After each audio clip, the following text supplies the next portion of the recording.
Hindi niyo ako pwedeng ikulong, Kapitan. Pakawalan niyo na lang ako kung di rin naman kayo naniniwala na nasa peligro ang apo ko. Wala kayong kwentang lahat. Mga wala kayong kwenta! Pues, ako na ang maghahanap sa kanya kahit na nasa baryo pa siya ng mga aswang.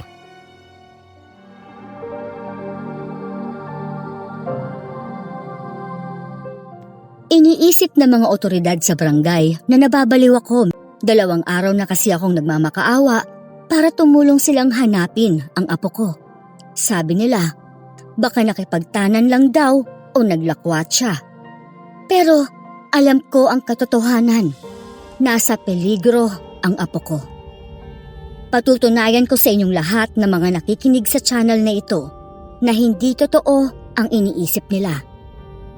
Samahan niyo akong balikan ng mga pangyayari ayon sa kwento ng aking apong si Sanya nang magtinda siya ng suman sa isang baryo sa tuktok ng bundok na puno ng misteryo at panganib. Suman! Suman ho! Bili po kayo ng suman namin. Masarap ito. Bili na kayo. Sanya? Sanya, iha. Ikaw na ba yan? Tia Lydia? Opo, ako po si Sanya. Kamusta po? Long time no see po. Hindi ko inakalang dito pa kita matatagpuan sa palengke. Dalagang dalaga ka na, iha. Huling kita ko sa'yo ay bata ka pa. Nakakabigla. Nagtitinda ka na dito? Ang tagal ko na po dito, Tia. May pwesto na po ako dito sa kalsada. Ay, ganun ba? Ano yung paninda mo? Suman po. Subukan niyo, Tia. Masarap po yan. Nako, nakakatuwa ka naman. Mukhang napakasarap nga naman talaga ng suman mo. O sige nga, pabili nga ako. Abay, sige po. Baka gusto niyo ng pakyawin, Tia Lydia. Ang sarap nitong luto mo, iha. Ang galing-galing mo naman. Ay, at saka ang laki-laki mo na talaga ngayon. Kumakayod ka na. O sige, kunin ko na lahat ng paninda mo. Eto, keep the change. Naku, maraming salamat po, Tia. Matutuwa po si Lolo pag nalaman niyang nagkita tayo. Tagal niyo na po kasing hindi nagpaparamdam eh. Kala nga ni Lolo Amando kung san-san na po kayo napadpad. Oo nga eh. Hindi ako nakakadalaw. Halos 1 dekada na ata kung hindi nakakabisita sa inyo. Gusto niyo po bang hintayin si Lolo? May trabaho lang po siya pero uwi din yun. Para magkita na din po kayo. Nagmamadali kasi ako, iha. Medyo marami akong inaasikaso. Sayang naman. Pero mukhang nga pong busy kayo. Mukhang nagpapayaman po kayo ng husto. Hindi naman masyado. Maganda lang ang buhay ngayon sa baryo namin. Saan na po kayo nakatira niyan, Tia? Saan po ang baryo niyo? Sa tuktok ng bundok. Dalawin mo naman ako minsan. Gusto mo ba doon na lang magtinda ng suman mo?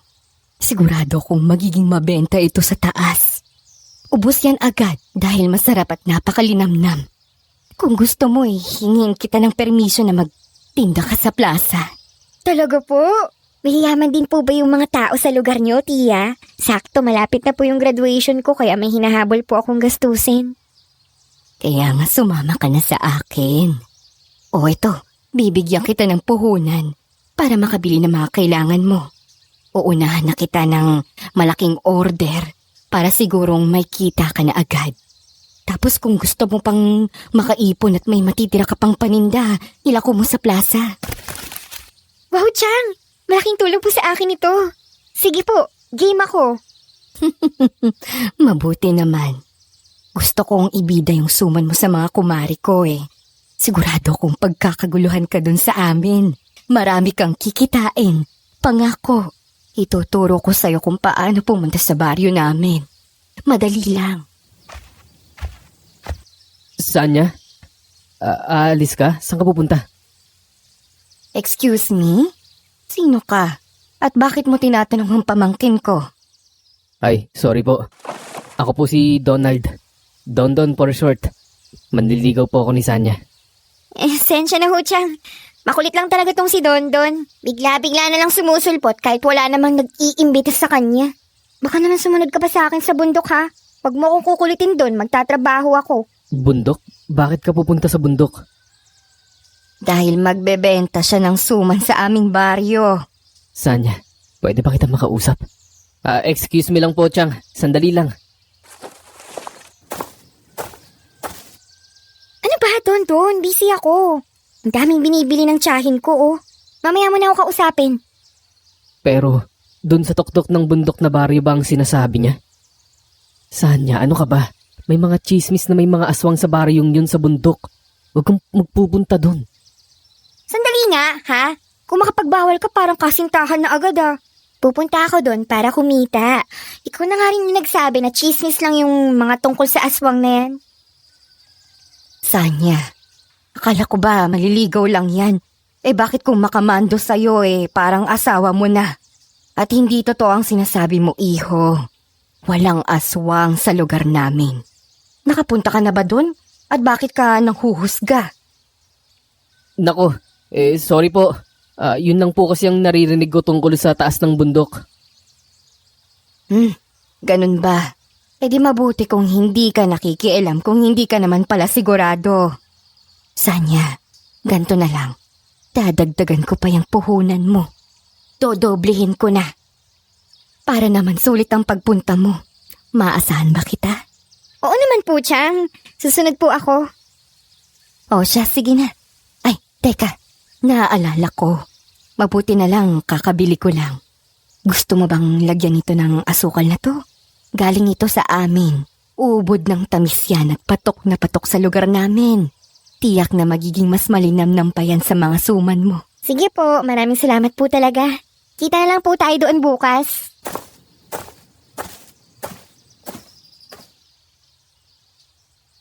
Sanya, seryoso ka ba? Haakit ka ng bundok mag-isa? Oo, Don. Di ba nakwento ko na nga sa'yo? May utang pa ako sa eskwelahan. Sawang-sawa na ako na mag-promissory note. Pag nakaipon ako, makakabayad na ako. Hindi nga lang yun. Malapit na ang graduation ko kaya madaming gastusin.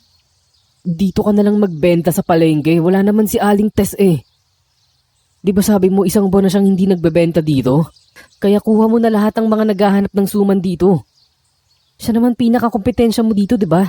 Hindi ba? Huwag ka nang umalis. Makakabawi ka rin naman ng kita dito Ano ba? Huwag ka nga makulit, Don. Binigyan na ako ng tiyahin ko ng puhunan at yung kikitain ko dito ng 1 linggo. Magagawa ko agad dun sa baryo ng Chang ng 1 araw. Napakalaking bagay sa akin yun. Hindi ba delikado na mag-isa ka lang? Hindi naman ako mag-isa. Sasamahan ako ng tiya Lydia ko. Nakita mo ba? Mukhang yayamanin ang tiyahin ko Dati, kasama lang din siya ng mama ko nagbebenta ng gulay sa palengke. Nakakaintriga nga kung anong ginawa niya ngayon. Kung bakit nakaangat agad siya sa buhay.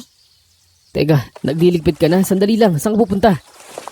Abay, pinakyaw na kasi ng tiyahin ko yung paninda ko. Kaya tapos na ako dito. Bibili na ako ng mga kailangan ko para bukas. Ganon, di sasama ako. Ikaw talaga? Para kang buntot ko. Siyempre, baka kailangan mo nang magbubuhat. Mukhang malaki yung binigay na puhunan na. Oo, naku. Nakakatuwa talaga. Sayang nga hindi sila nagkita ng lolo ko. Alam ko talaga, nag-aalala si lolo sa di pagpaparamdam ng tiyahin ko sa pamilya Kala nga ni lolo, may masamang nangyari sa kanya.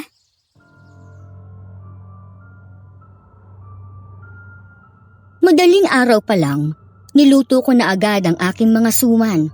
Hindi na kami nagpang-abot ni Lolo dahil tulog na ako nang dumating siya. Hindi ko mapagkakaila, sa sobrang dami ng dala kong bayong at bilao ay talagang mabigat. Pawisan na ako, hindi pa ako nakakalagpas sa aming bayan.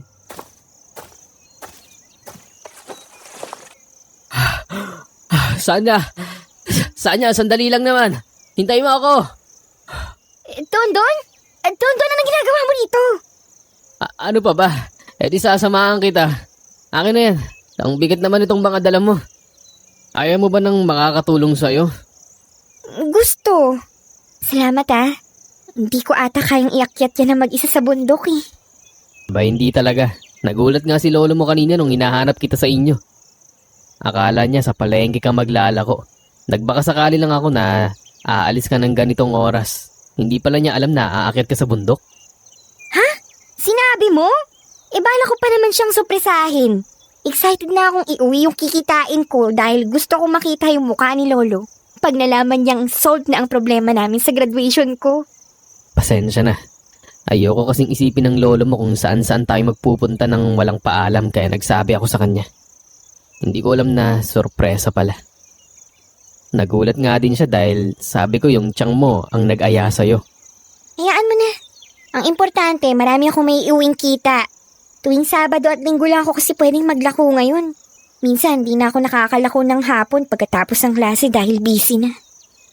Sobrang sipag mo talaga, no? Kaya nga kita nagustuhan eh. Ang aga-aga ha, nang bubola ka na naman. O siya, tara na. Ang layo pa ng lalakarin natin. Inabot kami ng ilang oras bago makarating sa baryo ni Tiang Lydia. May ilang beses pa kaming naligaw sa kagubatan. Kung hindi lang talaga detalyado ang direksyon na binigay ng Tiang, hindi talaga namin matutunton ang baryo niya. Kaya pala kilala itong baryo ng tiyang mo eh. Punong-puno ng misteryo para sa mga taga-baba kasi ang hirap puntahan. Tagaktak pawis pag akyat. Umaangal ka na ba ha? Gusto mo na bang bumaba? Hindi naman kita pinilit na samahan mo ko dito, Dondon ha? Mauna ka na kayong bumalik sa atin. Uy, hindi ah. Ito naman, di na mabiro. Siyempre kung nasaan ka, doon din ako. Di kita iiwan dito no. Diyos ko, ayan ka na naman. Tara na nga, baka di tayo papasukin pag narinig ng mga tao dito ang pagka-corny mo. Ay, saan kaya yung plaza na sinasabi ni tita? O ayan, may matanda. Magtanong kaya tayo sa kanya.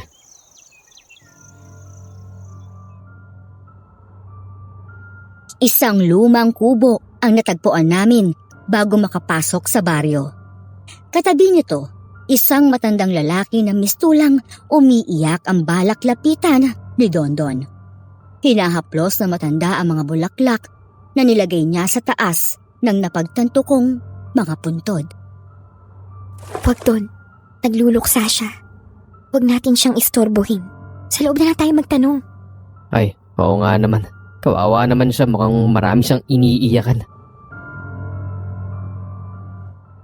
Parang bumalik kami sa nakaraan pagkapasok namin sa baryo ni Tia Lydia. Luma ang mga bahay at lahat ay parang sinauna ang disenyo. Pati ang mga nakakasalubong naming mga tao ay mistulang panahon ng Kastila ang mga damit na umiiwas ng tingin o kaya naman ay tingin na may pagdududa ang binabaling sa amin. Sanya, hindi ba parang may kakaiba sa mga taong bayan? Medyo. Sabihin na lang natin na kaluma pa rin sila dito, no? Medyo? Sanya, parang panahon ng Kastila yung pinasok natin, parang huminto ang panahon dito ah. Shh, huwag ka maingay. Hindi mo ba napapansin? Sobrang tahimik ng buong lugar. Akala ko lang, ikaw din pala. Iba din pakiramdam mo dito sa paligid. Baka hindi lang sila sanay sa mga umaakyat dito kaya naiilang sila sa mga dayo. Baka naman excited na sila sa paninda natin. Baka nga, pero ewan ko. Iba talaga yung tingin nila sa atin. Lalo na dito sa bayong nadala ko. Huwag kang agresibo dyan. Tandaan mo, bisita lang tayo ni Tia Lydia dito. Sa totoo nga lang, ako lang pala. Hindi ikaw. Di naman niya alam na sasama ka eh. Mainit pa naman yung dugo niyan sa'yo. Oo nga, ang sungit naman ng tiyahin mo. Ganun lang ba talaga siya o paborito lang niya akong sungitan? Alam mo, hindi. Dati kung tama ang memorya ko sobrang bait ni Tita Lydia. Doon din kasi siya nakatira sa bahay ni Lolo eh. Simula nung na-aksidente sila mama at namatay. Para bang naawa siya sa akin. Kaya lagi niya akong pinapasalubungan ng mga pagkain tsaka laruan mula sa palengke. Tindera nga din yan si Tiang dati eh. Silang dalawa ni nanay. Oh, mabait naman pala siya dati eh. Anong nangyari? Ewan ko. Isang araw bigla na lang hindi umuwi si Tiang, sabi ni Lolo. Hindi man nga lang daw kasi nagpaalam eh. Sabi ng mga tao, baka daw nagtanan. Nagdamdam nga si Lolo ng sobra nun. Mabuti na rin siguro na nagkita kayo ulit ng tiyahin mo para naman magkasama na sila ulit ng lola mo at magkaayos. Sana nga. Kaya rin ako pumayag na magpunta dito para malaman talaga kung anong nangyari sa kanya. Tsaka para sana maging tuloy rin ako sa pagitan nila Lolo. Alam ko naman na gusto pa rin siyang makita ni Lolo. Eh di yayain natin sila pagbalik natin sa inyo pagkatapos mo dito. Saan nga pala kayo dapat magkita? Saan kaya dito yung bahay niya? Hindi ko nga alam eh. Sabi lang niya, sa plaza sa gitna ng baryo magkita sa umaga. Sanya mukhang tama nga ang tiyahin mo. Tignan mo yung mga dumadaan. Kanina ang sungit nila pero nung nilabas mo na yung mga suman, kala mo'y libreng lechon ang dilatag mo dito. Oo nga eh. Mukhang hindi na sila mag-aalangang lumapit. O ayan na, may bibili na. Hello miss. Magandang umaga. Suman ba yan? Opo sir, bili po kayo. Huwag mo na akong tawagin sir. Mukhang di naman tayo nagkakalayo ng edad eh. Pwede bang makabili ng suman mo? Ako nga pala, ako si Dante. Ano nga palang pangalan mo miss? Okay. Dante. Ako si Sanya. At ito naman si... Don, pare. Sige, bili ka lang ng suman namin. Namin? Oo, bakit? Tumulong kaya ako sa pagbubuhat nito. Dami kaya niyan. Wow. Alam mo, sobrang sarap naman nito. Sanya, ikaw bang gumawa nitong lahat? Oo. Ako nga. Kanina lang yan. Fresh pa yan. Bago ka lang ba dito? Ngayon lang kita nakita dito sa may plaza namin eh. Kakarating lang namin ngayong umaga. Kung gayon. Sige, pabili nga ako ng 3 pa. Alam mo, napakasarap kasi. Kakaibang tamis. Talaga? Baka dahil sa asukal ni Chang Lydia yan. Hindi ko na masyadong natikman ang gawa ko kanina. Medyo nagsasawa na ako eh. Kamag-anak mo pala si Chang Lydia. Kaya naman pala. Ang gaganda ng lahi ninyo. May pagka-mistisa kumbaga. Hindi naman masyado. Halos araw-araw ako sa bahay ni Chang Lydia eh. Malapit ako sa tiyahin mo. Magsabi ka lang baka mamaya may mga katanungan ka tungkol sa aming lugar. Pwede naman kitang iikot. Nga pala, saan ka tumutuloy? Dun ba kila Chang Lydia? Hindi. Uuwi din kami mamaya. Teka, sandali nga. Bago ang lahat, patingin nga rin ako ng suman. Baka magkaubusan pa eh. Uy, oo nga. Sobrang sarap naman ito sa kanya. Ito na yata ang pinakamasarap na nakain ko. Ang ibig kong sabihin, masarap naman yung mga ginawa mo dati pero itong bagong dala natin may kakaiba eh. Parang gusto mo na lang siyang kainin. Uy, hinihingi ka dyan Doon para sa mga customer yan. Magbabayad naman ako eh. Ipagtabi mo na lang kaya ako. Gusto ko pa eh. Mauubos ko ata yan lahat. Uminahon ka nga lang dyan, Don. Kung tulungan mo na lang kaya ako sa pagbebenta at bigyan mo na yung iba, sige na, please. At wag mo uubusin yung paninda ko. Sige. Kasi naman ang daming chumichika-chika pa dito eh. Ayaw pang umalis. Dami ng tao. Sanya, pwedeng pabili pa? Saan ka galing? Sa baba? Nga pala, matanong ko lang kung may kasintahan ka na ba? Wow. Grabe ka naman makatanong, Mr. Pogi. Baka gusto mong umurong na. May pila na sa likod mo, humahaba na eh. Kakulit mo dito kay Sanya. Sandali lang naman, bumibili pa ako eh. Nauna na nga ako dito eh. Dante, pasensya na May mga tao kasi sa likod mo. Hingo nga. Pasensya ka na Pare, tumabi ka na muna kasi nagkakagulo na oh.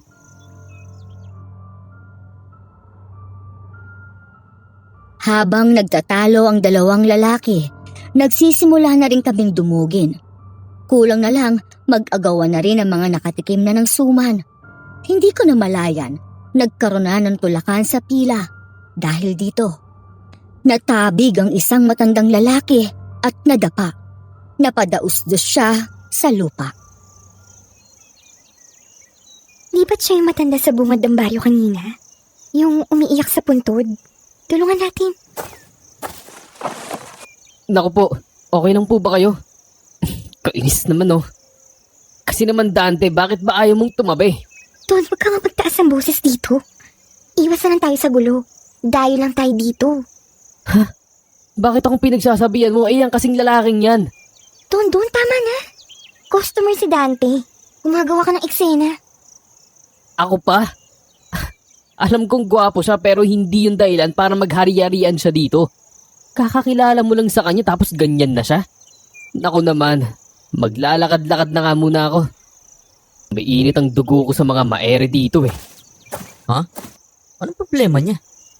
Pasensya na ha, ako ba yung pinaparinggan niya? Hayaan mo na siya. Pagod lang din kasi siya. Ang dami niyang binuhat mula sa baba ng bundok paakyat dito. Sa totoo lang, medyo siloso din kasi ang si Dondon. Pero hindi naman ganyan si Dondon. Hindi nga mainitin ang ulo nun eh. Ewan ko ba? Simulan dumating kami dito sa baryo, ang tensyonado niya. Ay, di bale. Kailangan mo ba ng tulong dito? Samahan na muna kita. Ay hindi na. Pahupa naman na yung mga mamimili. Halos lahat naman na nabigyan. Maliban dun sa matandang lalaking nadapa kanina. Teka, nasa na siya? Kawawa naman yun. Si Mang Ernesto?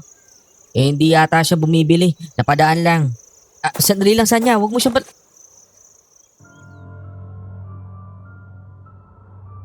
Namataan ko ang matanda sa gilid ng plaza. Tuluyan akong nahabag dahil nasugatan ang tuhod niya. Kahawig at kaedaran pa niya ang aking lolo Amado. Kaya kumuha ako ng suman at labag sa payo ni Dante. Lumapit ako sa kanya. Mukhang pulubi ang matanda kong pagbabasihan ng kanyang itsura at pananamit. Napaurong siya nang makitang papalapit ako sa kanya. Mang Ernesto, baka gusto niyo po ng suman? Ayoko. Ay, hindi niyo na po kailangan magbayad. Libre ko po ito. Ayoko yan. Umalis ka na, parang awa mo na. Umalis ka na, para sa'yo rin to. Makinig ka. Alis! Alis! Ha? Ako po? Bakit po? Bago magdilim, kailangan ay makaalis ka na. Ilayo mo ang suman. Umalis ka na bago pa dumating ang mga kampo ng kadiliman! Ay, Diyos ko. Ano pong sinasabi niyo? Hindi ko maintindihan. Alis! Umalis na kayo! Sabi ko naman sa'yo, di ba? Layuan mo siya. Medyo may sakit na yata siya sa isip. Alam mo na kasi, yung sa totoo lang ha, may bulong-bulungan kasi dito. May lahing aswang daw yan si Mang Ernesto. Kaya tingnan mo, medyo kakaiba talaga siya. Naku, ganun ba? Hindi ko nga maintindihan ang mga sinasabi niya eh. Parang wala na nga siya sa katinuan. Nakakaawa naman. Naku, huwag mo nang pansinin yun si Mang Ernesto. At huwag ka nang maawa kasi malay natin baka totoo yung sinasabi nila tungkol sa kanya. O basta, sinabihan na kita, huwag ka lalapit sa kanya ulit. Para na rin sa kaligtasan mo yun. Sanya, galing ako sa kakawian at hindi ka maniniwala sa nakita ko. Excuse me, nandito ka pa rin? O bakit? Iniwan mo si Sanya na mag-isa kaya sinamahan ko na siya. Anong masama dun? Hindi naman. Pero nandito na ako, pwede ka nang umuwi. Nakabili ka na ng suman mo, di ba? Ano pang kailangan mo dito? Sumasakit ang ulo ko sa inyo. Baka pwedeng wag kayo magtalo. Baka nagugutom ka lang. Gusto mo, samahan na kita magtanghalian. Ay, hindi na Dante. May baon naman ako. At kailangan din ng may magbabantay dito sa paninda ko. Okay, pero kung magbago man yung isip mo, magkatabi lang naman ang bahay namin ni Chalidia. Oh, teka, ayan na pala siya. Iha, maligayang pagdating. Kanina ka pa ba dito? Ngayon lang po at tama po kayo. Mukhang mabenta nga ang suman dito sa inyo. Ay, kasama mo din pala siya. Yang maniligaw mo. Opo, tinutulungan ako ni Dondon. Ay, o siya, sige na. Pwede na rin. Mukhang marami kang dala. Nagawa mo ba yung order ko? May mga narinig na akong mga usap-usapan na napakasarap daw ng suman mo ah. Oo naman po. Dala ko nga po yung order nyo oh. At tama po kayo. Gusto ng mga taga dito ang suman ko. Salamat po talaga sa pagrekomenda na magpunta ako dito. Ay, mabuti. Mabuti naman. Meron ka pa bang natitirang paninda? Ay, meron pa po. Nagtabi po ako para makatikim ang lahat. Pero sa totoo lang, dinudumog po kasi kami kanina. Merong mga bumibili ng maramihan. Nakakatuwa ka naman talaga. Abay, kung gayon, gusto mo bang magbenta ulit dito bukas? Isa pang araw. Total, linggo naman bukas. Ay wala ka pa namang pasok, di ba? Wala naman po. Kaso kung magbebenta po ulit ako bukas dito, nahihirapan po kasi ako sa pag-akyat panaog ng bundok. Walang kaso. Di wag ka na munang bumaba. pwede ka namang matulog sa bahay ko. Doon ka na gumawa ng suman mo na para ibenta bukas. Diba? Para mas madali ang lahat para sa'yo. Napakagandang ideya po yan para hindi ka na rin mapagod, Sanya. Total, delikado rin na abutin ka ng gabi pag uwi mo eh. Maraming mga mababangis na hayop dyan sa gubat. Dito ka na lang muna. Napakalakas din naman kasi ng benta mo. Sayang naman ang kikitain mo bukas, hindi ba? Sanya, baka kasi mag-alala si Lolo Amado. Ang ipinaalam ko kasi sasamahan lang kita dito ngayong araw. Alam niya talaga uuwi na tayo ngayong gabi. Maiintindihan naman yun ng tiyo Amando mo. Alam naman niyang kumakayod ka. Kung gusto mo, ako na lang ang bababa ng bundok ngayon para sabihan si Lolo. Babalik din ako agad. Huwag kang bumaba na mag-isa doon. Kaya nga lang sabi ni Dante, delikado ang mag-isa. At lalo na paggabi. Kung gusto mo, bukas na lang. Doon na lang kayo sa bahay tumuloy mamaya. Ayos lang po ba? Kung okay lang po sa inyo, sige, makikituloy po kami. Oo naman, Iha. Gusto ko nga eh. Lagi kang nandito sa baryo namin. Ay, sandali. Dadalhin ko na ito sa mga kumare ko. Excited na silang matikman tong suman mo eh. Balikan ko na lang kayo dito mamaya. Ha? Tulungan ko na po kayo dyan sa bayong.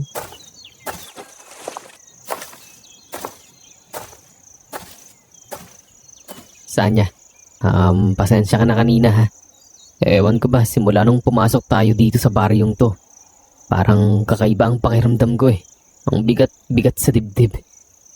At nung dumating pa yung si Dante, ewan, umiinit agad ang ulo ko. Pahingi na nga lang ulit ako ng suman para may matamis. Sus, nagpalusot ka pa. Nagsiselos ka lang eh. Oo, kung makadikit naman kasi agad yung lalaking yun, kakakilala lang eh kung ano-anong imbitasyon na agad.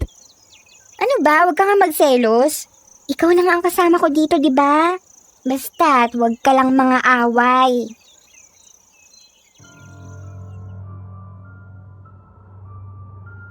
Lumipas ang hapon na wala ng aberya. Dapit hapon na maubos ang pangatlong bilao ng suman. Nagliligpit na kami ni Dondon nang mapansin namin na merong kakaibang kaganapan sa gilid ng plaza. Sanya, yun ang sinasabi ko kanina sa'yo. Naglakad-lakad kasi ako sa kakahuyan, nakita kong mga kakaibang bato doon. Malalaking bato na may mga nakaukit. Iba't ibang simbolo at parang ibang lengguwahe. Sa gubat? O pakinggan mo, doon din galing yung mga tunog oh. Oo nga no. Teka, bakit pupunta yung mga tao dun? Baka may magaganap sa kakahuyan. Wala namang sinabi si Chang Lydia. Siguro naman magsasabi siya kung meron kasi andito lang din tayo sa tabi.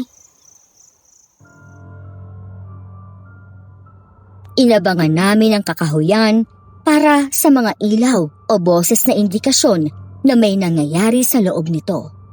Pero, imbis na tunog ng kasiyahan ang narinig namin, kinilabutan kami dahil sa mga sunod naming narinig. Sanya, kanina pa pumapasok yung mga tao sa gubat. Hindi pa rin sila bumabalik. Ang tiyang mo kaya, nasaan siya? Iba talaga pakiramdam ko dito eh. Ako nga rin eh. Pero hindi na lang natin siya dito. Ayoko naman bumaba ng bundok dahil gabi na. Ayan na.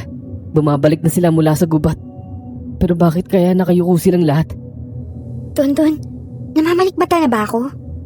Dun sa dulo, oh. Nakikita mo ba yung nakikita ko? Alin? Anong nakikita mo? Hindi ba si Aling Tess yun? Saan? Di ko makita.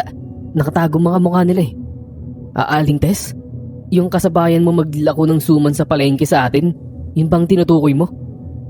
Oo, siya nga. Hindi ba yun yung lagi niyang suot na asul na balabal? Nakatakip lagi sa mukha niya yun. Ayun oh, nakatayo siya sa likod ng puno. Nasaan? Nakadaan na ba? Hindi ko nakita eh. Pero posible bang dito siya nakatira?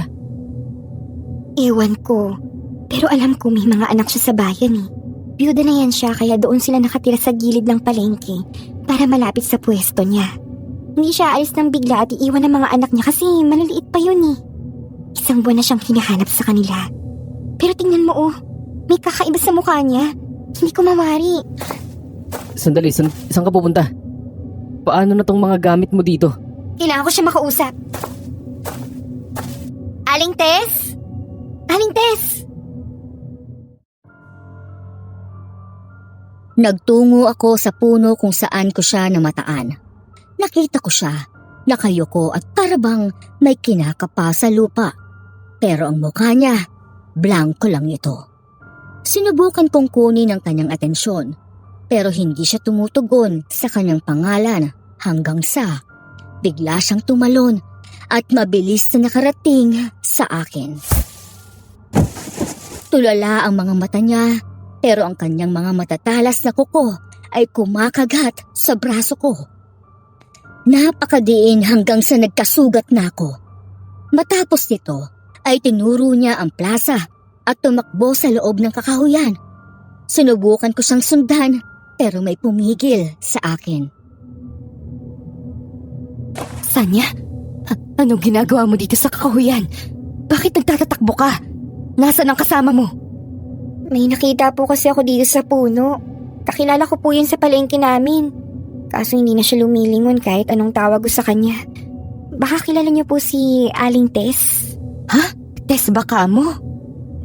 Wala akong kilalang ganong pangalan dito. Kilala ko naman ang lahat ng tao. Baka naman namamalikmata ka lang, iha. O baka may kamukha siya dito. Ituro mo nga sa akin kung nasan siya. Hindi ko na po siya nakita. Nakaalis na ata. Ganun ba? Hayaan mo na yun. Halika na. Tara na't umuwi na tayo. Tawagin mo na yung kaibigan mo sa plaza at sumunod kayo sa akin.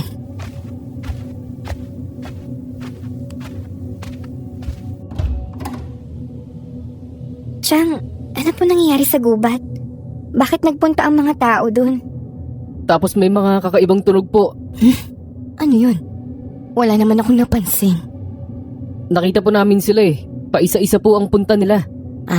Normal lang yun dito. Mahilig kasing magsalo-salo ang mga taong bayan sa kakahuyan dito sa amin. Komunidad talaga kami kaya sama-sama kami sa mga maraming barangay. Yung mga tunog na sinasabi nyo, pangkaraniwan na sa amin yun. Baka hindi lang kayo sanay sa mga tunog ng hayop dito sa bundok.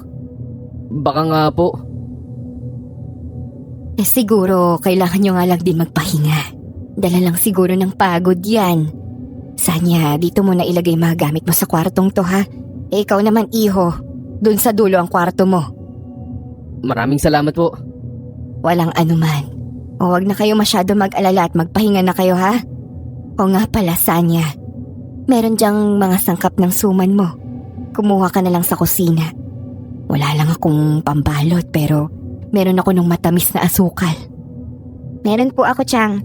Lagi po akong may dala. Salamat po talaga. Ay sana nga marami din ang maibenta mo bukas. Maiwan ko na muna kayo at kailangan ko na rin magpahinga. Gusto mo pa ba talagang magbenta bukas?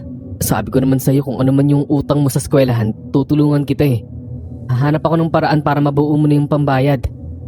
Pwede akong humingi ng tulong sa mama ko. Gusto ko pang magbenta, syempre. Alam mo kasi na iniiwasan ni Lolo na magkaroon kami ng utang. Lagi niyang sinasabi na ayaw niyang mabaon sa utang na loob. Kaya nga doble kayod siya para mabayaran yung eskwelahan ko. Hindi naman yun utang. Gusto ko lang maayos na yung problema mo. Wag ganon, Don. Baka isipin mo pa kaya ako tinanggap yung panliligaw mo eh. Dahil matutulungan mo ako sa pinansyal. Ayoko nang ganon. Kaya kong kumayod ng mag-isa. Naiintindihan ko naman yun. Sa totoo lang, nakakatakot na kasi dito eh. Alam ko. Kanina nga nakakatakot si Aling Tess eh. O yung mukha niya. May kakaiba sa kilos niya eh. Tapos, ito, tingnan mo yung ginawa niya sa braso ko. Ha? Ano? Uy, bakit ka naman yung sinugatan? Hindi ko alam. Ang tindi ng kuko niya. Pakiramdam ko may gusto siyang sabihin sa akin pero nakatulala lang siya eh. Ewan ko ba? Pero isa lang ang alam ko. Napasubo na ako dito kaya kailangan kong tatagan ng kalooban ko. Kasi malaki ang kikitain ko dito. Pag nakarami ako bukas Don, pwede na akong graduate ng maayos. Hindi na problema si Lolo. Pero, Alam ko na hindi mo masyado maintindihan yung pakiramdam ng kahihiyan sa eskwelahan. Yung pag may exam tapos hindi ka makapag-test, promissory note ang hawak mo imbis na permit kasi wala kang pambayad. Yung kahirapan na kumakalamang sikmura pag gutom, yung kawalan ng pag-asa, Hindi mo maintindihan. Kaya nga talagang gagawin ko ang lahat para gumaan ang gastos namin kahit papano. Pasensya ka na ha. Kailangan ko kasi itong gawin eh. Sariling kayod.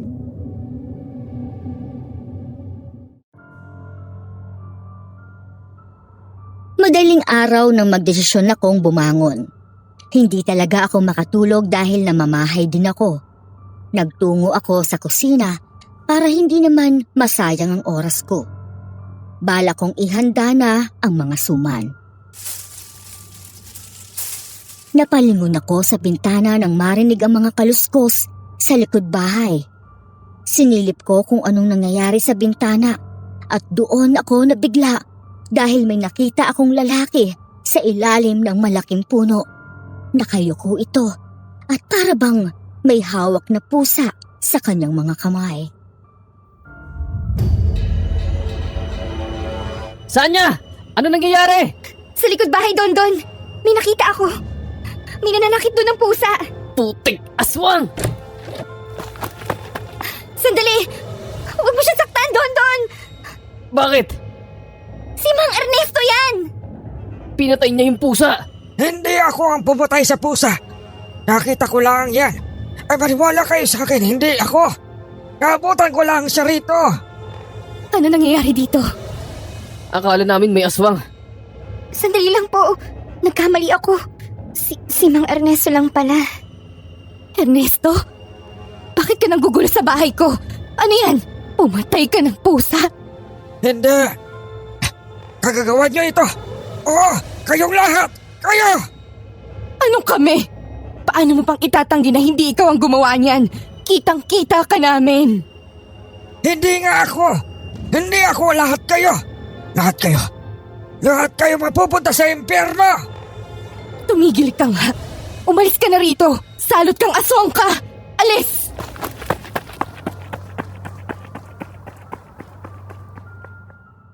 Nagtatakbo paalis ang matanda. Nilapitan ko ang pinaslang na hayop. Napapikit ako sa karahasang sinapit nito. Wakwak ang kanyang bituka at nagkalat ang dugo. Sa inyo po ba ang pusang ito? Hindi ko alam kung kaninong alaga yan. Naku naman, nakakagalit talaga yung si Ernesto. Sinabi sa akin ni Dante na binigyan mo pa daw ng suman kanina, iha. Baka kaya ka sinusundan. Mag-iingat ka sa kanya. Tingin ko aswang talaga yan. Bakit pa siya papatay ng pusa? Baka po hindi na siya tama sa pag-iisip. Pasensya na po. Nabigla lang din ako. Ang dilim kasi dito tapos nakita ko siyang ganon. Hindi. Aswang yan siya. Kaya nga wag na kayong lalapit ulit sa kanya. At pag nakita niyo siya ulit, sabihin niyo sa akin ha. Sige po. Pero kawawa naman po yung pusa. Pwede ba natin siyang ilibing dito, Chang? Sige lang. Pero kailangan ko atang humiga. Na-high blood ata ako kay Ernesto. Ako na po ang maghukay. Pumasok na po kayo sa loob. Ako nang bahala dito.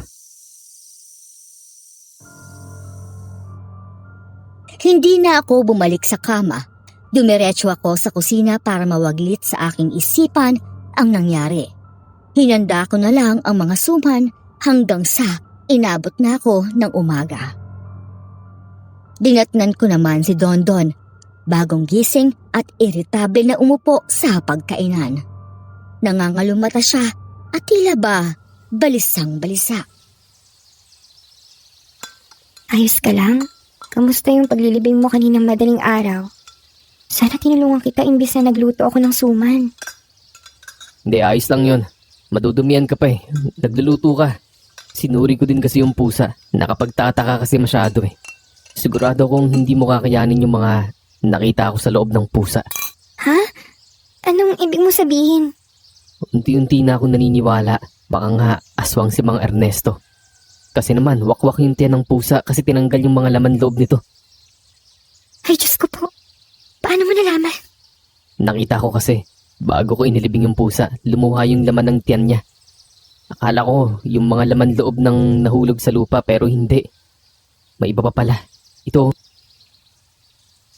Ano yan? Huwag mong hawakan. Nahawakan ko na. Nasuri ko na nga eh. Kakaibang hugis ng mga bato.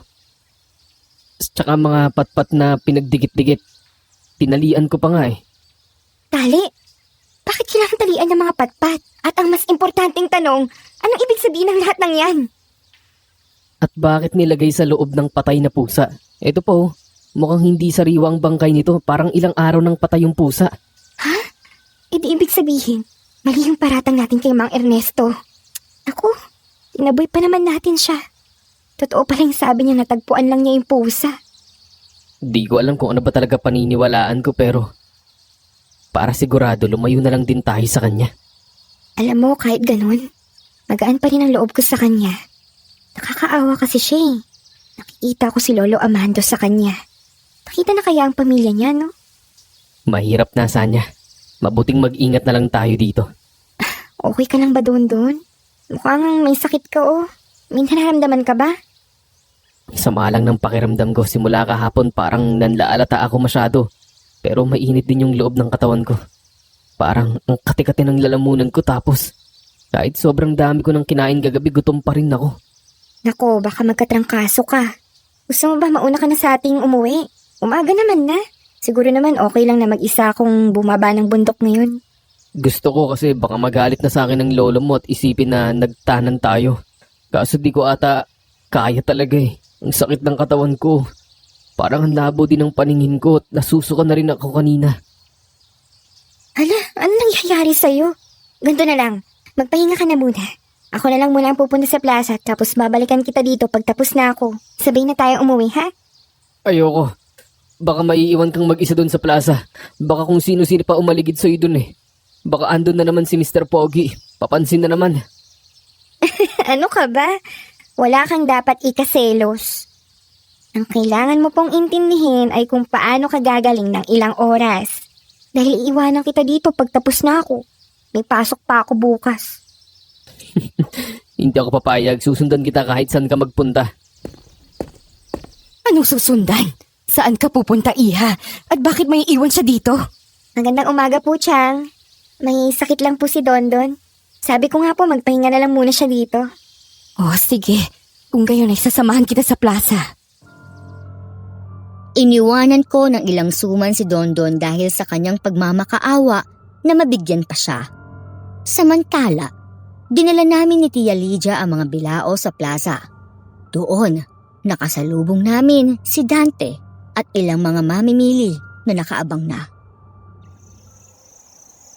Hello, Sanya. Magandang umaga. Marami ka bang dalang suman? Kanina ka pa namin hinihintay. Marami talaga. O sige po, bili na po kayo. Pila na lang po tayo. Dante, alam mo ba itong pamangkin ko bukod sa masipag ay napakabait pa. Aba, masunurin yan. Hindi ba wala ka pang nobya? Wala pa nga po siya Pero bakit po? Gusto niyo po bang ligawan ko na yung pamangkin ninyo? Kung papayag po kayo. Nais ko rin naman po yun Ay, oo naman, Sanya. Narinig mo ba yun? Chang naman May maliligaw na po ako. Parang di niyo naman po kilala si Dondon. Nagpapahinga po siya sa bahay ngayon. Hindi mo pa naman sinasagot, hindi ba? Pwede namang pagsabayin. Dante, handa ka bang sabayan ng maliligaw niya at higitan pa? Sanya, ano bang trabaho ng maliligaw mong yon? Dahil itong si Dante ay may bahay na dito. Gaya ko, estudyante lang din po si Dondon. Ay, ganun ba? Hihintay mo pa yun magkatrabaho bago kanya bigyan ng tahanan.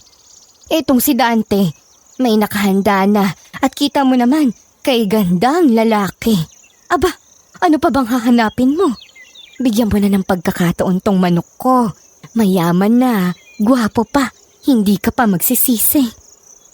Chang naman, ng aga-aga. Ganyan ang usapan. Gusto ko po munang graduate bago ko isipin yan. Kaya nga po hindi po ako nagdanobyo Matagal na rin po naghihintayan si Dondon. Sinasabi ko sa'yo, huwag mo nang sagutin yun. Wala namang mukhang ibubuga sa buhay at mukhang pasaway. Chang, wag niyo naman po insultuhin si Dondon. O siya, kakamustahin ko lang ang kumari ko sa kanto. Maiwan ko muna kayo saglit ha. Sanya, kung may kailangan ka, andito naman si Dante. Medyo mainitin nga ulo ng manliligaw mo. Pero huwag kang mabibigla kay Tia Lydia ha. Gusto niya lang akong tulungan na makahanap ng magiging asawa ko at katuwang sa buhay. Ano? Asawa agad? Sige Dante. Asikasuhin ko lang muna siguro yung ibang customer ha. Naku, pasensya na. Mukhang naiilang ka tuloy sa usapan natin. Excited lang yun si Chang. Huwag mo nang pansinin yun. Gusto mo ba kumain na lang tayo? Nagkalmusal ka na ba? Ayos lang ako Dante. Ayoko rin naman maging abala. Dami rin kasing nangyari sa bahay ni Chang kagabi. Gusto ko lang talaga maubos itong paninda ko para makauwi na. Sipag mo naman pala talaga. Wala eh. Kailangan kumayod. Pag malaki ang kikitain ko dito, pag-iisipan ko na pwede na akong pumeso dito lagi tuwing Sabado at Linggo. Triple kasi ang kita kaysa sa bayan. Magandang balita yan. Ako dahil dyan, dadala na lang kita ng pagkain dito kung busy ka. Sandali lang ha, hintayin mo ako. Dyan din lang naman yung bahay ko sa kanto eh. Nakahinga ako ng maluwag sa pag-alis ng dalawa. Pero dito ko napansin ang mga kakaibang tingin sa akin ng mga tao habang naglalakad sa plaza. Karamihan sa kanila, nagbubulungan pa habang pinagmamasdan ako. Hindi nagtagal, dumating si Dante kasabay si Chang. Nakangiti ang dalawa sa akin. Ito Sanya. Sana magustuhan mo tong luto ko. Specialty ko yung tapa na yan. Nako, ang lambing naman pala nitong si Dante. Tikman mo na. Dali. Ha? Sandali lang po Chang. Masarap, hindi ba? Opo. Teka, bakit parang hindi mo nagustuhan? Hindi pa, parang mapait yung tapa. Hindi naman. Teka, okay ka lang ba?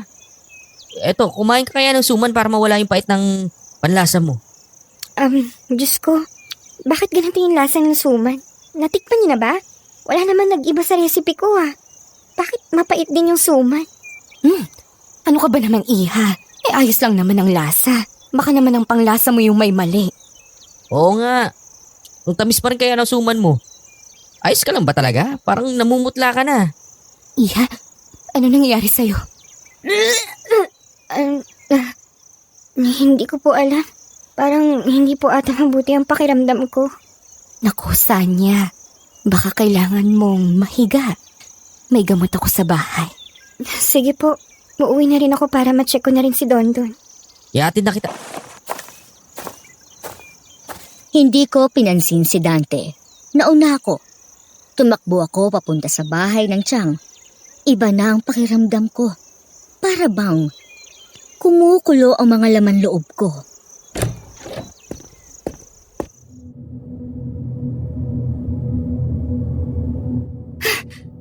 Dondon! Dondon, nasan ka? Dondon! Hindi ko natagpuan ang lalaki sa kwarto niya. Wala siya sa loob ng bahay. Hindi ko na siya nahanap sa likod bahay dahil unti-unting bumibigat ang katawan ko. Napakapit ako sa pintuan. Gumewang ang katawan ko. Nakaabot ako sa kama at napahiga. Sanya! Dondon! Nandito ka lang pala sa likod ng bahay. Ayos ka na ba? Binalikan kita kasi. Sanya! Uy, ano nangyari sa'yo? Bakit di ka makatingin sa akin? Huwag kang yumuko. Napapraning ka na naman. Sanya, tulong! Bakit? Yung pusa! Alam mo hindi kita maintindihan. Bakit mo tinuturo yung hinukay mo? Sanya, huwag kang pupunta sa gubat! Yung pusa! Ha? Wala naman akong balak. Ano ba talaga nangyayari sa'yo? Anong tungkol sa pusa? Puntaan mo si Mang Ernesto. Naiintindihan mo, Mang Ernesto. Ay, Diyos ko, Dondon. Si Mang Ernesto, Sanya, dali! Oo, sige. Gising, Sanya, gising! Pawisan ako ng magising mula sa bangungot. Dapit hapon na. Napabalikwas ako sa kama. Nagmadali akong bumalik sa plaza kahit nababagabag pa rin ako sa aking panaginip. Pinag-iisipan ko kung anong ibig sabihin ng mga mensahe ni Dondon at kung nasaan na ba siya. Iha, ano nangyayari? Nakatulog ka na ba? Okay ka na ba, Sanya? Chang, nawawala po si Dondon. Wala na siya sa bahay. Nakita niyo na ba siya? Uminahon ka, Iha. Nakita namin siya kanina. Nagkasilisi ata kayo. Nagpaalam pa siya sa amin na babalik daw siya sa bayan eh. Bababa daw siya ng bundok. Paano po nangyari yun? Hindi maaari. Sabi niya hindi niya ako iiwan mag-isa dito. Nagmamadali siya eh. Huwag kang maglala. Hindi ka naman nag-iisa eh. Nandito naman ako. Ayun na naman. Yung mga hayop sa gubat. Naririnig niyo ba? Hindi naman. Ano ba yun? Talaga? Hindi niyo naririnig yun? Dante, nagsisinungaling ka ba sa akin? Bakit mo naman gagawin yun? Mukhang malawak ang imahinasyon nitong pamangkin ko. Pasensya na, Dante. May sakit pa ata. Napalunok ako nang makitang nagkakangitian pa ang tiyahin ko at si Dante. Malapit nang maubos ang panindang suman. Kinuha ko ang lalagyanan ng benta at binulsa agad ang pera. Pero napahinto nang marinig na naman ang mga kaluskos sa kakahuyan. Sanya, anong ginagawa mo? Alis ka na ba? Bakit siya aalis? Hindi niya tayo iiwan dito, Dante. Ang mabuti naman. Huwag ka na munang umalis ha. Ayun na naman yung mga tao. Bakit sila nagpupunta sa kakahuyan? Baka may pagtitipon lang dyan. Hindi na ako nagpatumpik-tumpik at nagtungo ako sa bungad ng baryo. Sapat na siguro ang kinita ko. Hindi ko na kukunin ang iba pa. Kung umalis na si Dondon, bababa na rin ako ng bundok dahil hindi ko na kaya ang mga kakaibang nangyayari. Tatakas na ako. Dito ko nakita si Mang Ernesto. Hinahaplos na naman niya ang mga puntod. Nabigla siya nang makita ako. Naaalala ko ang panaginip ko. Sabi ni Dondon, kausapin ko si Mang Ernesto.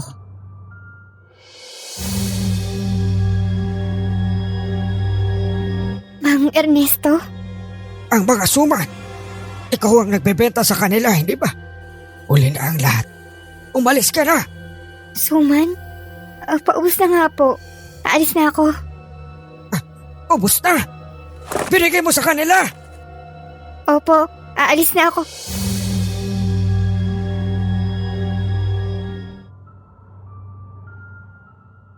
Tila ba natataranta ang matanda nang sagutin ko ang tanong niya tungkol sa suman.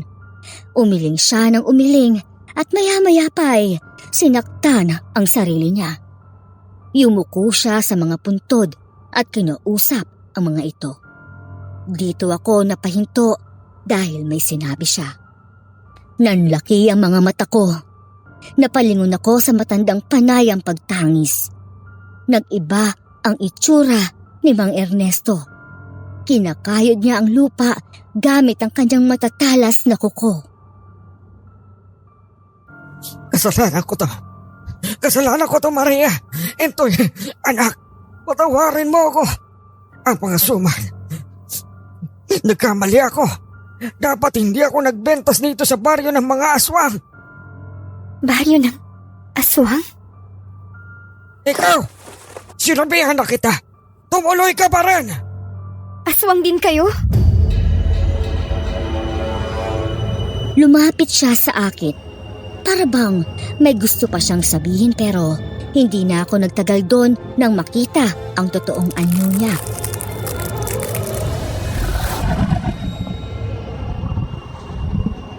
Tumakbo ako paalis. Hinabol naman ako ng aswang. Naligaw ako sa masukal na gubat. Inabot ako ng gabi sa pagtatago hanggang nakarating ako sa daan pababa ng bundok. May nakasalubong akong isang lola at bata. Tulungan niyo po ako! Parang awa niyo na! May aswang na humahabol sa akin! Diyan po sa gubat, may aswang! At wag po kayong papasok sa baryo na yan! Maraming kakaibang nangyayari! Imbis na tulungan, nakangiti lang sa akin ang maglola. Napaurong ako dahil iba ang tindig nila. Bigla na lang, Sinunggaban ako ng lola at kinagat ako ng bata sa braso. Mga aswang din sila. Hinatak nila ako pabalik sa baryo hanggang makarating kami sa plaza kung saan nagkalat ang mga bayong at bilao ko ng suman. Sanya, kanina ka pa namin hinihintay. Saan ka ba galing? Natagpuan ka pala ni Aling Ising at ang apo niya. Ay, maraming salamat. Naihatid niyo siya. Malapit na magsimula ang ating pagdiriwang. Saktong-saktong pagbabalik mo, Sanya. Nandito na sila. Anong pinagsasabi niyo, Chang? Pakawalan niyo po ako. Kinagat ako ng bata. Si Mang Ernesto. Aswang nga talaga siya. Iha, aswang kaming lahat dito. Hindi mo pa rin ba naiintindihan? Pugad ng aswang itong baryong ito. Ang mga bumabalik mula sa gubat. Anong nakikita mo? Pulang nga rin ang mga mata nila. At ang leeg nila. Bakit ganyan? Ay, Diyos ko. Diyos ko, bakit sila nangingisay? Dahil malapit na ang oras. Ang oras na pinakahihintay natin. Mga kasamahan, magtipon-tipon na tayo muli ngayong kabilugan ng buwan. Kung sino man ang hindi pa nakakakain ng suman, ito na ang panahon. Lantakan na natin ang lahat ng handog sa atin. Pagsaluhan na natin ang biyayang ito. Nagtipon nga ang mga tao sa plaza. Nilabas si Tia Lydia ang mga bayong at nagsimulang mag-agawan ang mga taong naging asal, hayop. Inabot sa akin ni Dante ang isang suman. Puno ito ng uod at napakasangsang. Bawat buwan, meron kaming inaalayan. Isang tagalabas na kailangang pumili. Magiging bagong kasapi namin o magiging sariwang alay na tao. Sa buwan na ito, ikaw ang napili namin. Ang suman na ginawa mo ay hindi ordinaryo. Ang asukal na ibinigay ko sa'yo ay may kakaibang kapangyarihan na ginagamit naming mga aswang. Kinakain namin ang suma na yan upang manumbalik ang aming kaanyuan at mapanatili ang aming lakas. Isang seremonya ang naririnig mo sa gubat, kung saan nag-aalay kami ng mga hayop para makumpleto ang ritual. Ang mga tao sa gubat? Yung nagpupunta doon tuwing gabi? Diyos ko, yung pusang may mga bato at patpat. Ritual nga. Bilang aming napili, iniimbitahan ka na namin na sumali sa aming iha. Tingnan mo si Tess. Galing pa yan sa bahay niyo ng isang buwan, di ba? Pinili niyang manatili dito. Masaya na siya dito ngayon bilang ganap na aswang. Huwag kang matakot, iha. Nag-umpisa rin ako sa ganyan. Ikaw, Chang. Alam mo ang nangyayari dito pero inaya mo pa rin ako? Oo, napakahirap ng buhay sa bayan. Dito, sagana ang buhay ko. Mas masaya dito. Nagpapasalamat pa nga ako sa sumpang ipinataw ng baryong ito. Kung hindi sila mga aswang, hindi ko mararating ang karangyaan na natatamasa ko ngayon. Imbis na tumakas ka, talagang sumali ka pa at nandadamay. Pati ako, Chang. Nananahimik po ako sa palengke. Pero naghihirap na ang lolo mo ngayon. Nang makita kita sa palengke, talagang inimbitahan kita. Dapat nga ay magpasalamat ka sa akin dahil binigyan kita ng pagkakataong makarating dito. Alam ko kung paano niyo magagawa yun. Tanggapin mo ang alok ko, Sanya. Humayag ka maging asawa ko at dito tayo mamumuhay ng mapayapa kung gusto mo. Kung hindi yan ang pipiliin ko, gagawin niyo din po ba akong alay katulad ng mga hayop dito? Oo, iha. Ganun lang talaga ang patakaran dito. Hindi pwedeng masayang ang taong napili. Kung gayon, tatanggapin ko po ang alok ni Dante. Maninirahan ako dito bilang katuwang niya sa buhay. Salamat naman. Tama ang desisyon mo, Sanya. Abay, matalino nga ang batang to. Simula ngayon, hindi mo na kailangang maghirap. Kahit ayain mo pa ang lolo mo sa susunod na buwan, pwedeng-pwede. Magaling! Isang napakasayang okasyon ang pagdiriwang natin. Sanya, tanggapin mo ang suman. Tanggapin mo ang panimula ng bagong buhay sa piling ko. Hinalikan ako ng lalaki. Matapos nito, Nilapit niya ang suman sa aking bibig. Inaabangan ang pagsubo ko nito. Wala akong nagawa kundi kumagat sa sumang inuuod. Ngumiti ako matapos itong gawin. Mga kasamahan, nakapagpasya na ang panauhing pagdangal natin. Maraming salamat po sa oportunidad, Tia. Tiyak na matutuwa si Lolo na hindi na kami mamumblema pag dito kami nanirahan. Tumpak, siya na ang susunod nating dadalhin dito. At dahil dyan, magpista na tayo, mga kasamahan ko. Hanggang nagkakasiyahan ang mga aswang. Hindi ako nagpahalata, pero dinura ko ang suman. Namataan ko ang Chang at si Dante na pumunta sa gitna ng plaza at nagsimula na naman ng isang ritual.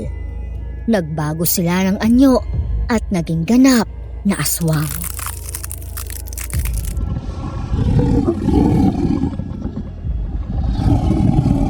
Tatakbo na sana ako nang biglang may humablot sa akin.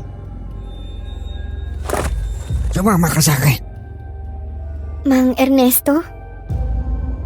Huwag kang matakot. Basta't sumama ka lang sa akin. Tumakas ka na. Sinindihan ko na ang aking kubo. Kumakalat ang apoy sa buong baryo. Mga kasamahan, nasusunog ang bahay ng kumari ko. Pati ang mga karatig bahay. Alupahin nyo! Tigilan nyo na yung mga suman. Dante, nasaan si Sanya? Nandito lang po siya. Hindi, umalis siya. Hanapin mo! Nalaman na nilang tumakas ka. Tumakbo ka na! Sa likod niyo po, Mang Ernesto. Inabot kami ni Dante sa bungad ng baryo. Nagpambuno ang dalawang aswang.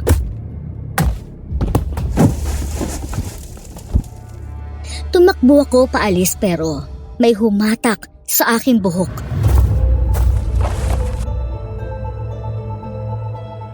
Saan ka pupunta? Akala ko naging aswang ka na rin. Di ba kumain ka na ng suman? Hindi ako tanga, Chang. Niluwa ko yung suman. Wala kang utang na loob, Sanya. Bitawan niyo ako! Chang! Kapal na mukha niyo! Anong utang na loob? Pinahamak niyo ako! Estupida ka? Di ka marunong mamili ng maayos. Maswerte ka na ngang nagustuhan ka ni Dante. Kung hindi kita dinala dito, pipiliin mo pa yung hampas lupang dondon na yon. Kahit kailan, hindi ko pipiliin ang gaya ni Dante! Hindi ko pipiliin ang maging kalahin yung mga aswang! Sinabunutan ako ng aking tiyahin. Nagawa niya akong kalmutin ng matatalas niyang kuko. Nakaiwas naman ako nang kakagating na niya ako. Tinulak ko ang aswang pero bumuelta siya sa akin. Sinunggaban niya ako pero may humila sa kanya kaya humampas sa lupa. Sinong nagsabi na iniwan ko si Sanya? Dondon! Paano ka nakaligtas? Pinadakip na kita! Tinulungan ako ni Mang Ernesto. Walang hiya kang matanda ka, pinagkatiwalaan ka ni Sanya. Sa isang iglap, inatake ni Dondon si Tia Lydia. Pero malakas ang aswang. Kaya naman, agad kong hinatak ang kanyang mga braso. Dahil dito, nagawang itarak ni Dondon ang kanyang kutsilyo paulit-ulit. Hanggang sa naghihingalo na ang aswang. Paano? Saan ka nakakuha ng ganyang punyal? Nagsama ako ng mga gustong maghigante. Lolo Amando! Dito ko namataan na hindi pala nag-iisa si Dondon. May mga kasamahan pala siya. Nandito rin ang aking lolo Amado, ang albularyo mula sa bayan at ilang mga kalalakihan. Nakikipaglaban sila sa mga aswang sa gitna ng nasusunog na baryo. Pero mas nakakabahala pa dun ang eksena nila Dante at Mang Ernesto. Nasa gitna sila ng plaza. Hawak ni Dante sa leeg ang matanda. Duguan si Mang Ernesto at agaw buhay na. Sanya, sabihan mo ang mga kasamahan ninyo na umalis na dito kundi tutuluyan ko ang matandang to. Huwag kang papayag. Ngayon na! Walang hiya ka talagang aswang ka. Etong para sa'yo! Ano yan? Lana, bigay ng albularyo. Bitawan mo si Mang Ernesto. Matapos isaboy ang langis sa aswang, nabitawan ni Dante si Mang Ernesto. Inatake ni Dondon ang aswang pero agad itong nakaiwas. Sa isang iglap, naramdaman ko ang mga braso niyang nakapulupot sa akin. Kinahayod niya ang mga kuko niya sa leeg ko. Nagpumiglas ako at nagawa ko siyang sikuhin sa maselang bahagi ng kanyang katawan. Napayuko ang aswang sa sakit. Dahil dito, sinunggaban siya ni Mang Ernesto. Kinagat niya si Dante sa muka. Gumanti si Dante at nilaslas ang tiyan ng matanda. Sinaksak ni Dondon sa dibdib si Dante at dito na siya nawala ng buhay.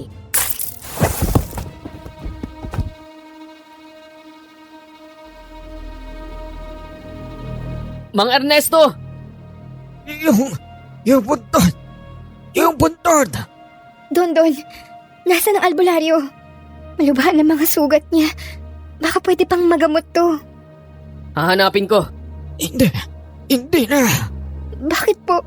Sumama po kayo sa amin. Gagaling po kayo sa bayan. Ang sumpa dito sa amin. Hindi kami maaaring makatakas sa sumpa dito sa aming baryo. Pero iniligtas niyo po kami. Ano po magagawa ko para makatulong sa inyo? Ginawa ko yun dahil mabigat ang aking konsensya sa nangyari sa pamilya ko. Ako ang nagdala sa kanila rito. Isa lang ang hiling ko. Ari mo ba ako ilibing kasama ng pamilya ko? Opo, Mang Ernesto. Gagawin po namin. Maraming salamat po sa ginawa niyo.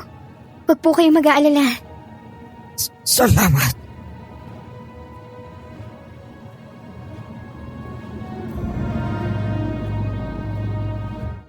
Nawalan na ng hininga ang matanda, kasabay ng pagtugis ng mga tao sa huling aswang sa baryo. Walang natira kundi sunog ng mga bahay sa baryo ng tiyahin kong aswang. Ginamot ako ng albularyo. Dahil unti-unti na rin pala akong nayayanggaw sa unang kagat ko nung suman. Ganon din na nangyari kay Dondon, pero mabuti na apurahan siyang gamutin ng albularyo.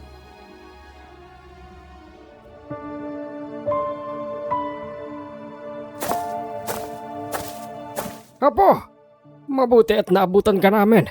Itong si Dondon, tinulungan niya akong makalaya sa barangay at nakumbinsi pa ang mga tao sa bayan na tumulong. Maraming salamat po at nakaabot kayo dito, Lo. Paano mo nagawang kumbinsi ng mga tao, Dondon? Saglit ka lang nawala, ah. Marami palang kaso ng mga nawawala. Yung kapitan natin sa barangay hindi lang pinapansin. Di sabi ko, sama-sama na namin akitin ang itong bundok. Akala ko iniwan mo na talaga ako. Pero hindi pala. Ikaw ang nagligtas sa akin. Sabi ko naman sa'yo kung nasaan ka, doon din ako. Di kita iiwan dito kasama yung Dante na yon, no? Sinabi ko naman sa'yo, huwag ka magsiselos dun eh. Tamo, halimaw pala yun. Di ko inakalang gusto pala akong ipakasal ni Chang sa aswang. Kaya pala ilang taon siyang hindi nakikipagkita sa atin, Lo. Nag-iba na pala talaga siya ng pagkatao. Mabuti na rin napadpad tayo rito sa baryong to. Sa gantong paraan mahihinto ng misteryong pagkawala ng mga tao sa bayan. Dito na nagtatapos ang paglalako ng apo ko sa di kilalang baryo sa taas ng bundok. Sinunog namin ang lahat ng bakas ng baryo ng mga aswang. Ang natira na lang ay ang mga puntod ni Mang Ernesto at ang kanyang pamilya. Makalaunan, sama-sama naming dinaluhan ang graduation ni Sanya. Bulaklak para sa'yo, Sanya. Congratulations. Sa wakas natupad mo na ang pangarap mo. Salamat, Don. Salamat kasi lagi kang nakaantabay sa akin. Sa bawat pagsubok na dinadaanan ko, lagi kang handang tumulong. Hindi lang yun, nakaligtas pa tayo sa lahat ng pinagdaanan natin sa bundok. Dahil sa'yo. Wala yun, ano ka ba? Alam mo namang lagi akong nandito para sa'yo. At hindi lang dahil sa akin, ang galing mo din dun. Pati maraming mga tumulong sa atin. At dahil dyan, Panahon na talaga na para sagutin kita. Kahit naman dati, alam mo naman may pagtingin din naman ako sa'yo. Di ba? Masaya kaming nagdiwang ng masayang okasyon at masasabi kong simula noon, wala ng kaso ng mga nawawala sa aming bayan. Naging mapayapa at matiwasay ang lahat.